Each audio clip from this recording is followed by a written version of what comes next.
Welcome to PTL. இந்த வீடியோவில் நம்ம ப்ராஜெக்ட் ப்ரெசன்டேஷனுக்கு பிபிடி எப்படி பண்ணுறோன்னு பார்க்கலாம். இது வந்து ஒன்றும் வித்தியாசம் இல்லை. ஏற்கனவே நான் பண்ணியிருந்த video basics of PPT presentation அது பார்த்தீங்கன்னாலும் இதுவும் சிமிலராக தான் இருக்கும். பட் அது வந்து ரொம்ப பேசிக்காக பிபிடி பற்றின ஃபுல் அவுட்லைன் கொடுத்துருப்பேன். இது வந்து வெறும் ப்ராஜெக்ட்டுக்கான அவுட்லைன் மட்டும்தான் நான் கொடுக்க போகிறேன். ஸோ இதில் வந்து ஃபஸ்ட்டு ஸ்லைடு உங்கள் ப்ராஜெக்டில் ஒரு பிபிடி பண்ணுறீங்கன்னு சொன்னால் ப்ராஜெக்ட்காக உங்கள் ஃபஸ்ட்டு ஸ்லைடு வந்து காலேஜ் நேம் இருக்கணும். அப்புறம் நீங்கள் என்ன டிபார்ட்மெண்ட் படிக்கிறீங்க அப்படின்றது இருக்கணும். ஃபார் எக்ஸாம்பிள் உங்கள் காலேஜ் நேமை வந்து XYZனா XYZ யூனிவர்சிட்டி அப்படின்னு போடுங்க. டிபார்ட்மெண்ட் வந்து electronics and communication engineering, computer science engineering அந்த மாதிரி நீங்கள் எழுதணும். அந்த மாதிரி லோகோ வந்து இந்த இடத்துல உங்கள் காலேஜோட லோகோ வைக்கணும். ஸோ காலேஜ் லோகோ வைக்கிறதுக்கு வந்து உங்கள் காலேஜ் வெப்சைட் போயிட்டு அங்கே இருக்கிற லோகோவை நீங்கள் வந்து காப்பி பண்ணி டவுன்லோட் பண்ணி அதை எடுத்துகிட்டு வந்து இங்கே பேஸ்ட் பண்ணணும். ஸோ அதுக்கு என்ன செய்யுங்க, உங்கள் லோகோவை நீங்கள் போய் டவுன்லோட் பண்ணிவிடுங்க. பண்ணிட்ட பிறகு இன்சர்ட் மெனுவில் பிக்சரில் போங்க. ஸோ இதை கொண்டு வந்து சின்ன சைஸில் தான் லோகோ வைக்கணும். ஸோ அதனால் சின்ன சைஸில் நீங்கள் இதை செட் பண்ணிவிடுங்க.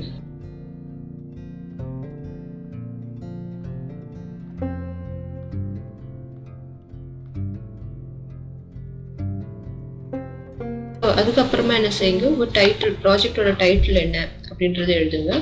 உங்கள் பேட்ச் மெம்பர்ஸ் நேம்ஸ், அவங்களோட ரிஜிஸ்டர் நம்பர், அவங்களோட நேம்ஸ், அவங்க என்னென்ன பேர் அப்படின்ற இனிஷியலோட அவங்களுடைய ரிஜிஸ்டர் நம்பரையும் சேர்த்து எழுதுங்க. ஏன்னா இது வந்து எக்ஸாம் அப்போது அந்த ரிஜிஸ்டர் நம்பர் வச்சு தான் அவங்க வந்து மார்க் போடுவாங்க. ஸோ அதனால் அதை நீங்கள் அங்கே போடுங்க. கடைசியாக அண்டர் த கைடன்ஸ் ஆஃப் அப்படின்னு போட்டு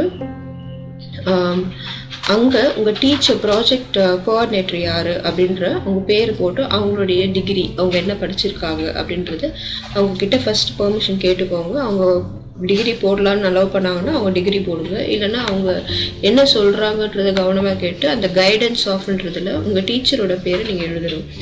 அது வந்து ஃபஸ்ட்டு ஸ்லைடில் இது எல்லாமே இருக்கணும். ஸோ இதை நீங்கள் எக்ஸ்பிளைன் பண்ண தேவையில்லை. பட் இது வந்து ஸ்டார்டிங், உங்கள் பிபிடியோட ஸ்டார்டிங்கில் இது இருக்கணும். அடுத்தது அவுட்லைன் வந்து பார்த்தீங்கன்னா இங்கே வந்து இந்த ஸ்லைட்லலாம் நீங்கள் என்னென்ன பண்ண போகிறீங்க, எத்தனை ஸ்லைட்ஸ்க்கு ஹெட்டிங் இருக்கோ அந்த ஹெட்டிங்ஸ் எல்லாம் நீங்கள் இங்கே எழுதணும். ஸோ இதுதான் அவுட்லைன். அடுத்தது அப்ஜெக்டிவ் அப்படின்னு போட்டு அங்கே என்ன எழுதணும்னா என்ன நீங்கள் கண்டுபிடிச்சிங்க, என்ன நீங்கள் சால்வ் பண்ணீங்க அப்படின்றதெல்லாம் இந்த அப்ஜெக்டிவ்ல நீங்கள் எழுதணும். எய்ம் மாதிரி, லேபில் நம்ம எழுதுகிற எய்ம் மாதிரி. அடுத்தது existing and proposed system. Existing சிஸ்டம்னா நீங்கள் ஒரு ப்ராஜெக்டை ஏற்கனவே இருக்கிற ப்ராஜெக்ட்லேருந்து நீங்கள் எடுத்திருக்கீங்க அப்படின்னு சொன்னால் அதோடைய டிஃபெக்ட், அதாவது அந்த ப்ராஜெக்டில் ஏதாவது டிஸ்அட்வான்டேஜ் இருந்திருக்கும், இல்லை ஏதாவது ப்ராப்ளம் இருந்திருக்கும். ஸோ அதை நீங்கள் ஐடென்டிஃபை பண்ணியிருப்பீங்க. அதை நீங்கள் எக்ஸிஸ்டிங் சிஸ்டம் போட்டு அந்த ஏற்கனவே இருக்கிற அந்த சிஸ்டம் என்ன, அந்த ப்ராஜெக்ட் என்ன, ஏற்கனவே யார் என்ன பண்ணியிருந்தாங்க அதை பற்றி நீங்கள் கொஞ்சம் எழுதிட்டு அதில் என்ன ப்ராப்ளம் ஓவர் கம் பண்ணுறீங்க, உங்களுடைய சிஸ்டம் என்ன, ப்ரொபோஸ்டு சிஸ்டம்னா நீங்கள் என்ன செஞ்சுருக்கீங்க, அந்த ப்ராஜெக்டை வச்சு நீங்கள் என்ன டெவலப் பண்ணியிருக்கீங்க, எப்படி அந்த டிஸ்அட்வான்டேஜ் ஓவர் கம் பண்ணீங்க. அதாவது இப்போ ஃபார் எக்ஸாம்பிள் எக்ஸிஸ்டிங் சிஸ்டமில் ஸ்பீட் ரொம்ப ஸ்லோவாக இருந்தது அப்படின்ற மாதிரி நீங்கள் எழுதலாம். ஸோ அதனால நான் ப்ரொபோஸ் சிஸ்டமில் நாங்கள் இந்த மாதிரிலாம் சேஞ்சஸ் கொண்டு வந்து ஸ்பீட் இன்க்ரீஸ் பண்ணியிருக்கோம் அப்படின்ற மாதிரி நீங்கள் எந்த மெயினான பாயிண்ட் என்னவோ அதை மட்டும் இங்கே எழுதுங்க. அடுத்து எக்ஸிஸ்டிங் சிஸ்டம், ப்ரொபோஸ் சிஸ்டம் போட்ட பிறகு கண்டினியூஸாக உங்களோட ப்ராஜெக்டை பற்றி நீங்கள் எக்ஸ்பிளைன் பண்ணணும். நான் இங்கே வந்து ஒரே ஒரு ஸ்லைடு தான் போட்டிருக்கேன். இப்போ இந்த 4th ஸ்லைட் மட்டும்தான் இங்கே இருக்குது. பட் அதுக்கப்புறமா நீங்கள் எத்தனை ஸ்லைடில் போடுறீங்க, ஒரு அட்லீஸ்ட் ஒரு 10 or 15 ஸ்லைட்ஸ் நீங்கள் வந்து உங்கள் ப்ராஜெக்டை பற்றியோ ஏற்கனவே இருக்கிற ப்ராஜெக்டை பற்றியோ எக்ஸ்பிளைன் பண்ணணும். எந்த ப்ராஜெக்டை நீங்கள் எடுத்திருக்கீங்களோ அந்த ப்ராஜெக்டை பற்றின எக்ஸ்ப்ளனேஷன் 10-15 ஸ்லைடில் நீங்கள் போடணும். ஸோ அதை நீங்கள் தான், ஒவ்வொரு ப்ராஜெக்டும் டிஃபர் ஆகும். ஸோ அதை நீங்கள் தான் எழுதணும். அடுத்தது அட்வான்டேஜஸ் பார்த்தீங்கன்னா புல்லட்டின் பண்ணிக்கோங்க, என்னென்ன எழுத போகிறீங்க அப்படின்றத. இப்போ இங்கே புல்லட் ஆப்ஷன் இருக்கு இல்லையா, ஸோ இதை போட்டுட்டு நீங்கள் எது வேணாலும் எழுதலாம். ஸோ நீங்கள் வந்து ஒவ்வொரு பாயிண்ட்டாக நீங்கள் எழுதிட்டு வரணும்.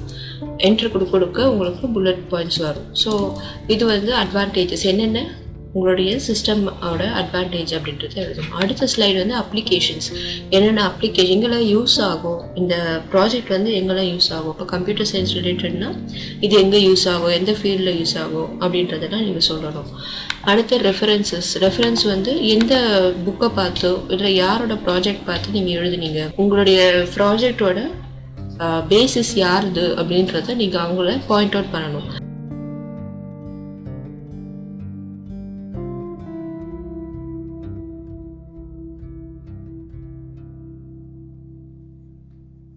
அடுத்தது தேங்க்யூ ஸ்லைட்.